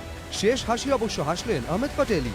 মর্যাদার লড়াইয়ে মোদীর রাজ্যে সোনিয়ার ডান হাতের কাছে হারতে হলো মোদীর ডান হাতকে। পর্যবেক্ষকদের একাংশের মতে গুজরাটে বিধানসভা ভোটের আগে রাজ্যসভা নির্বাচনের এই ফল কংগ্রেসকে উজ্জীবিত করবে, চাঙ্গা করবে ভিন রাজ্যে মোদী বিরোধী আঞ্চলিক দলগুলিকেও, যার ইঙ্গিত মিলেছে গুজরাতে রাজ্যসভা ভোটে ফল ঘোষণার কয়েক ঘন্টার মধ্যেই। আর নেই দরকার দিল্লিতে বিজেপির সরকার, আর নেই দরকার মানুষ হত্যার সরকার, আর নেই দরকার সাম্প্রদায়িক সম্প্রীতি হত্যার সরকার। ভারতবর্ষের বুকে সমস্ত রাজনৈতিক বিরোধী দল যাতে একত্রিত হয়, তাদের সাথে থেকে কাজ করব। অনেক রাজনৈতিক দল কথা বলতে পারে না ভয়ে, আমরা বলি বলে আমাদের বিরুদ্ধে কখনো সিবিআই করায়, কখনো ইডি করায়। তৃণমূলকে নিশানা করে পাল্টা সুর চড়িয়েছে বিজেপিও। দেশের মানুষ বিজেপিকে দেশের ক্ষমতায় নিয়ে এসেছে। একটা অঙ্গরাজ্য থেকে স্লোগান দিলে রাতারাতি দেশের পট পরিবর্তন সম্ভব নয়। এখন তো অন্য কথা মানুষ বলছে, মানুষ এখন তৃণমূল মুক্ত বাংলা দেখতে চাইছে। রাজনৈতিক পর্যবেক্ষকদের একাংশের মতে মমতা বন্দ্যোপাধ্যায়ের অন্যতম লক্ষ্য সাম্প্রদায়িকতা বিরোধী আন্দোলনকে জোরদার করে এ রাজ্যে বিজেপির বাড়বাড়ন্তকে রুখে দেওয়া এবং 2019-এর লোকসভা ভোটকে মাথায় রেখে মোদী বিরোধী অন্যতম মুখ হিসাবে জাতীয় ক্ষেত্রে নিজেকে তুলে ধরা। তারই প্রস্তুতি অনেক আগেভাগেই শুরু করে দিলেন তৃণমূল নেত্রী। 2019-এর লোকসভা ভোটের দিকে তাকিয়ে জাতীয় রাজনীতিতে মোদী বিরোধী মঞ্চ গড়ে তুলতে উদ্যোগী হয়েছেন মমতা বন্দ্যোপাধ্যায়। নানা ইস্যুতে তিনি মোদী সরকারকে আক্রমণ করছেন। এই প্রেক্ষাপটে গুজরাতে প্রেস্টিজ ফাইটে বিজেপির পরাজয়ের পর তিনি সুর চড়াতে দেরি করেননি। 2019-এ বিজেপি ভারত ছাড়ো, এটাই আমাদের স্লোগান, আমাদের টার্গেট। বিজেপি ভারত ছাড়ো, বিজেপি ভারত ছাড়ো, বিজেপি ভারত ছাড়ো, বিজেপি হটাও, দেশ বাঁচাও। বিজেপি ভারত ছাড়ো স্লোগান তুলে বুধবার কলকাতায় পথেও নামে তৃণমূল। ছাড়ো ছাড়ো ভারত ছাড়ো, মৌলালি থেকে ধর্মতলা পর্যন্ত তারা মিছিল করে। তৃণমূলের বিরুদ্ধে পাল্টা স্লোগান তুলেছে বিজেপিও। बीजेपी को ममता जी के प्रमाण पत्र की आवश्यकता नहीं है। आने वाले समय में जनता उनको प्रमाण पत्र दे देगी और भारतीय जनता पार्टी भी वहाँ ममता बंगाल छोड़ो, टीएमसी बंगाल छोड़ो ये आंदोलन आज से प्रारंभ कर रही है। কংগ্রেসের হাত ছেড়ে কয়েকদিন আগে বিহারে ফের বিজেপির সঙ্গে জোট বেঁধেছেন জেডিইউর নীতিশ কুমার। গুজরাতে দলের একমাত্র বিধায়ককেও তিনি নির্দেশ দিয়েছিলেন বিজেপি প্রার্থীকে ভোট দিতে, কিন্তু তাতে আখেরে লাভের লাভ কিছুই হয়নি। আর তাৎপর্যপূর্ণভাবে সেই জেডিইউরই বর্ষিয়ার নেতা শরদ যাদব অভিনন্দন জানিয়েছেন কংগ্রেসের আহমেদ পটেলকে। लोकतंत्र की जीत हुई है और चुनाव आयोग को मैं साधुवाद देना चाहता हूं कि उन्होंने जो फैसला किया उससे लोकतंत्र मजबूत हुआ। পর্যবেক্ষকদের একাংশের মতে এই কারণে গুজরাতের দিকে সবার নজর ছিল, কারণ নামে রাজ্যসভার ভোট হলেও এই নির্বাচনের ফলের প্রভাব পড়তে পারে জাতীয় রাজনীতিতে। দীপক ঘোষ, বিজেন্দ্র সিংহ ও রাজশ্রী দত্তগুপ্ত, এবিপি আনন্দ। পঙ্কজদা, বিরোধীদের বক্তব্য এটা একটা রাজ্যসভা সিটের ব্যাপার না, এই বার্তাটা বিরোধীদের উজ্জীবিত করবে। না, আমার মনে হয় যে একেবারেই নয়। রাজ্যসভার, আপনি তো রাজ্যসভার ভোটের যে প্যাটার্ন এবং সাধারণ নির্বাচনের যে প্যাটার্ন তাতে এক নয়। অ্যাডভান্টেজ বিজেপি এটা আছে যে বিগত নির্বাচনগুলো হয়েছে, পঙ্কজদা যে সিটটা আপনারা জিতবেন বলেছিলেন সেখানে আটকে দিয়ে কংগ্রেস জিতেছে, এটা মাইন্ডসেটের ব্যাপার। কিছু হবে না। গতকালে কর্মীদের আপনি উৎসাহ দেখেছেন, কংগ্রেস কর্মীদের উৎসাহ দেখেছেন। এই মনোবলটা বাজেভাবে ইতালি গেলে ভালোভাবে আসবে না। মিটিং মিছিল করেছে, আতঙ্কবাদী বানিয়েছে, চিৎকার করলেও আসবে না। আপনি সরপঞ্চ বডি ল্যাঙ্গুয়েজ এবং সমস্ত পঞ্চায়েত নির্বাচনগুলো এবং গ্রামে যা নির্বাচন হয়েছে তার যে ফল, তার যে ট্রেন্ড, সেই ট্রেন্ডটা কিন্তু বলছে অ্যাডভান্টেজ বিজেপি। এবং 150 অমিত শাহর যে কমিটমেন্ট সেটা থাকবে। পাশাপাশি বিজেপির বক্তব্য যে কংগ্রেসের আত্মসমালোচনা প্রয়োজন, কারণ এই জয়ের মধ্যে কোথাও যদি কাঁটা থাকে সেই কাঁটা বিধায়ক সংখ্যা কমে যাওয়ায়। দেখুন, রাতের থ্রিলারে কান ঘেঁষে জয় ছিনিয়ে নেয়ার পর কংগ্রেসের বহু নেতারই মনে পড়ে যাচ্ছে গ্রিক পার্সিয়ান সেই মহাকাব্যিক লড়াইয়ের কথা।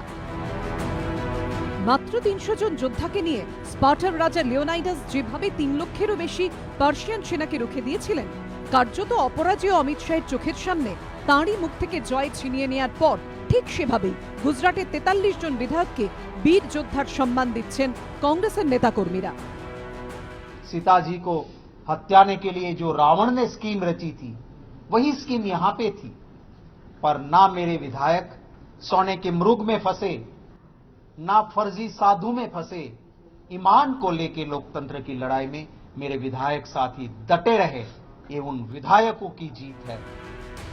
কংগ্রেসের অনেকেই বলছেন ইতিহাসের পাতায় হয়তো লেখা থাকবে রাজ্যসভার ভোটের এই নজিরবিহীন লড়াইয়ে জয়ী হয়েছেন আহমেদ প্যাটেল।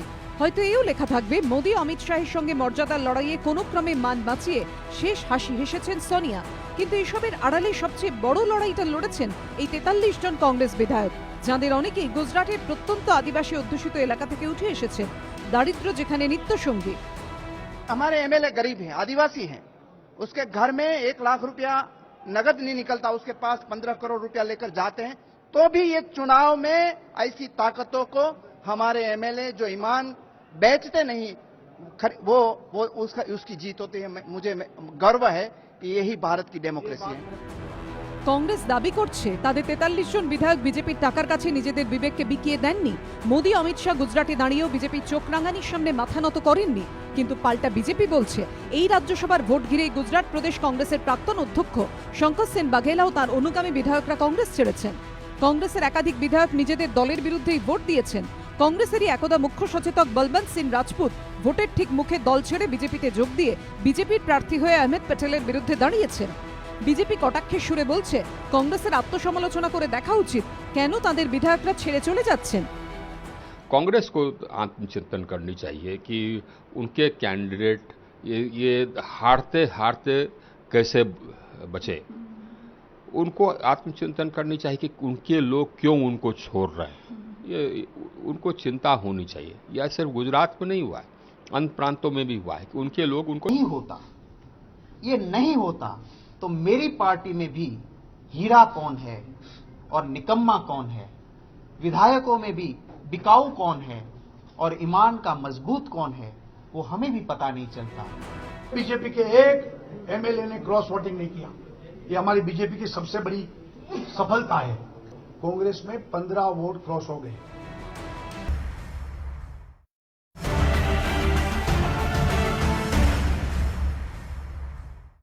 ওমপ্রকাশ, ছবিটা খুব একটা স্বস্তির নয়। মানে ভোটের আগে, প্রত্যেক ভোটের আগে বিধায়কদের যদি রিসোর্টে লুকিয়ে রাখতে হয়, সেটা গণতন্ত্রের খুব উজ্জ্বল ছবি প্রতিফলন ঘটায় না।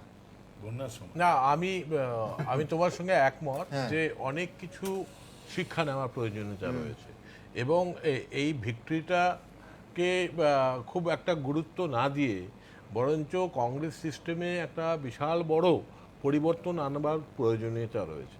আমি এটা নিয়ে কিছুদিন আগে আমাদের হাইকমান্ডকেও আর কি লিখেছি এবং আমরা এটা মনে করি যে পশ্চিমবঙ্গেও আমরা অনেক রকম পজিটিভ পরিবর্তনের মধ্য দিয়ে সংগঠনটাকে দাঁড় করানোর প্রয়োজনীয়তা রয়েছে। গুজরাটের কিন্তু আমি কথা বলছি, just ছোট্ট উনি করে বলছিলেন বলে দিই। হিরে আর কয়লা, আমি বলছি নেতৃত্বের না, কাজই ওটা- তো ওটা- হিরে আর কয়লার আমি তফাৎ just চেনা। explain করে দিই। তার জন্য ইস্যুটা চ্যালেঞ্জ হচ্ছে আর টাকার যে থলি গুজরাটে দীর্ঘদিন ধরে বিজেপির শাসন রয়েছে এবং গুজরাটকে সামনে রেখে তারা লোকসভা নির্বাচনও জিতেছেন ইত্যাদি ইত্যাদি। কিন্তু এইখানে খেয়াল করবেন যে গত 1.5-2 বছর ধরে যতগুলি নির্বাচন হচ্ছে 60% 62% এলাকাটা হচ্ছে গ্রামীণ এলাকা, সেখানে কিন্তু গ্রামীণ কংগ্রেস আদিবাসী এগোচ্ছে। কিন্তু মিউনিসিপাল এরিয়াগুলিতে একেবারে আমি আপনাকে তথ্য দেখিয়ে দিতে পারি। 41-44টার মধ্যে দুর্ভাগ্য 27-28টার মধ্যে এটা ঘটনা। পঙ্কজ বাবু একটু কাইন্ডলি যদি আমাকে শোনেন, যেটা আমি ওম প্রকাশ শেয়ারও করবে, যে জাতীয় স্তরে জাতীয় দল জাতীয় কংগ্রেস ফেল করছে বলে আজকে আমাদের এই বসতে হচ্ছে এবং এতগুলো কথা, বা এই অমিত শাহ নরেন্দ্র মোদীদের বিজেপির এই তাণ্ডব বা এই অশান্তি বা আর্টিকেল 21 আমাদের কনস্টিটিউশনের লঙ্ঘন থেকে শুরু করে এই সমস্ত কাণ্ড কারখানা বা গোরক্ষার নাম করে যে 124টা জায়গায় রক্ত ঝরেছে, 24 জন মানুষ মারা গেছে, তারপরে এই 62টা জায়গায় অশান্তি হয়েছে, গন্ডগোল হয়েছে, সেগুলো হয়তো হতো না। কংগ্রেস দুর্বল হচ্ছে বলে আমি চাই কংগ্রেস তার শক্তি ফিরে পাক এবং শক্তি পেয়ে ধরুক। আমি বলছি যে টিভিতে আমি দেখেছি দুটো কথা বলেছে, একটা সুজন বলেছে, সুজন বোধহয় জানে না, ভুলে গেছে, যে অশোক সেন বাঁদিকে এবং ডান দিকে জ্যোতিবাবু, মাঝখানে বাজপেয়ীজি হাত ধরাধরি করে শহীদ মিনারের সেই ছবি, এক। আর দুই, যে বিজেপি স্বাধীনতা সংগ্রামে কি ভূমিকা আছে আমার জানা নেই, তবে এটা বলতে পারি যে ওরা যাকে ফলো করে সাভারকার তার অন্যতম।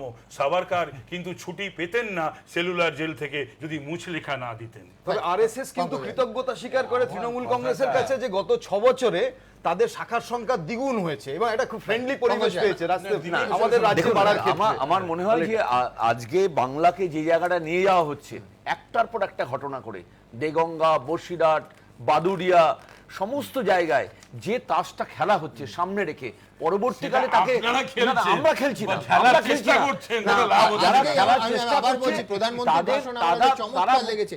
উনি বলছেন যে হাসপাতালে কেন ভাঙচুর হবে, রাস্তায় দুর্ঘটনা হলে কেন ভাঙচুর হবে, এইগুলো সমস্ত অসহিষ্ণুতা। গোরক্ষকদের প্রশ্নটা তো একই ক্ষেত্রে উল্লেখ করা যায়। একইভাবে কন্ডেম করেছেন প্রধানমন্ত্রী, একইভাবে কন্ডেম করেছেন।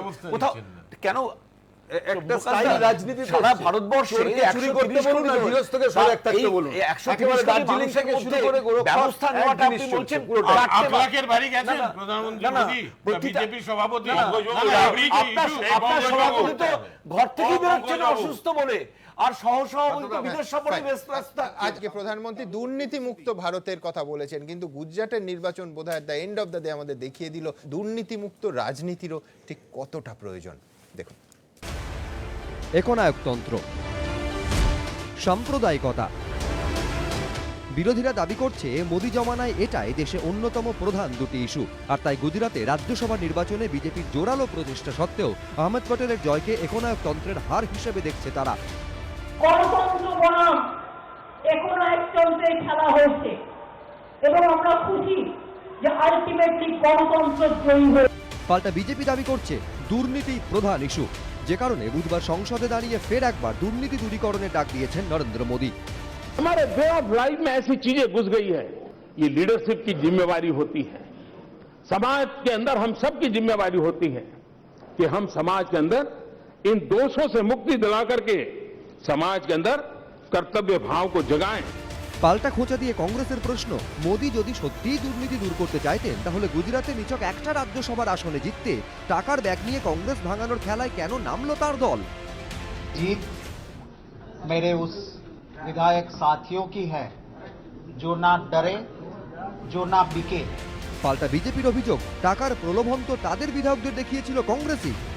कांग्रेस ने भी बहुत सारे लोगों को पैसा की ऑफर, प्रलोभन और बाकी सब कुछ किया था, लेकिन हमारे एक एमएलए ने उसमें उसकी जाल में नहीं आए। কেন আজকে উল্টো কমপ্লেন করছে, কেন বেচার কথা বলছে?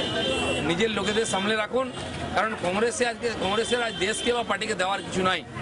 মার বেটার পার্টি হয়ে গেছে, ফ্যামিলি পার্টি হয়ে গেছে, সেই জন্য কেউ থাকতে চাইছে না। কিন্তু কংগ্রেস এই দাবি মানতে নারাজ। তাদের দাবি মানুষের ভোটে হারার পরেও যেন তেন প্রকারে ক্ষমতা দখল করা অভ্যেসে পরিণত করে ফেলেছে বিজেপি।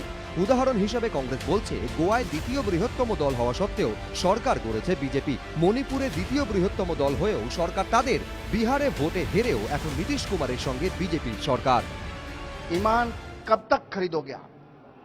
गोवा में आपके पास मेजोरिटी नहीं है तो भी आप खरीद फरोख्त करके आप चुनाव जीतते हैं, जो आप सरकार बनाते हैं। मणिपुर में आपके पास नंबर नहीं है, आप सरकार बनाते हैं। मेघालय में आपके पास एक एमएलए नहीं है, आप सरकार बनाते हैं। कश्मीर में आपके पास मैंडेट नहीं है, जिस पार्टी को आप देशद्रोही कहते थे उनके साथ सरकार बनाते हैं। जो बिहार में आपका मैंडेट था ऑपोजिशन में रहने का, वहां सरकार आप बनाते हैं क्योंकि आपके पास पैसा है, आपके पास पावर है। আর ক্ষমতায় যারা থাকবে না বিরোধী দল, তাদের কণ্ঠ রোধ করতে হবে, তাদের মুখ বন্ধ করে দিতে হবে। আজকে শাসক দলের আন্ডারে ভারতবর্ষ বিপন্ন। পাল্টা বিজেপির প্রশ্ন, এ রাজ্যে কি করছেন মমতা বন্দ্যোপাধ্যায়? যেখানে রাজ্য নির্বাচন কমিশন পরিচালনা করছে সেখানে কোনো গণতন্ত্র নেই। পশ্চিমবঙ্গের বিরোধী কণ্ঠস্বর রক্তাক্ত ক্ষতবিক্ষত। পাশাপাশি রাজনৈতিক মহলে এই প্রশ্ন উঠছে, গুজরাটে নিজেদের বিধায়কদের ধরে রাখতে না পারাটা কি কংগ্রেসের ব্যর্থতা নয়? গোষ্ঠীবাজির জেরে এমন ব্যক্তিদের কেন প্রার্থী করা হয় যারা যে কোনো সময় দল ছাড়তে পারেন? দলীয় বিধায়কদের মনে দলের প্রতি আনুগত্য তৈরি করতে না পারাটা কি কংগ্রেসের ব্যর্থতা নয়? যদিও আক্ষেপের সুরে অনেকেরই বক্তব্য, রাজনীতিতে তো আস্তে আস্তে নীতি নৈতিকতা শব্দগুলি অচল হয়ে যাচ্ছে, সবটাই ক্ষমতা সর্বস্ব বিষয়ে পরিণত হচ্ছে। আশাবুল হোসেন ও দীপক ঘোষ, এবিপি আনন্দ। ঘণ্টাখানেক সঙ্গে সুমন নিবেদন করছে আধুনিক টিএমটি বার্স, ভরসা হামেশা। ওয়াইল্ড স্টোন পারফিউমস লোক তো নোটিস করবেই। Partner by Adi Akshay and company, College Street ও বড়বাজার, এবং Anmol Marie plus, crunchy plus, tasty plus. বদলাও জীবনের স্বাদ।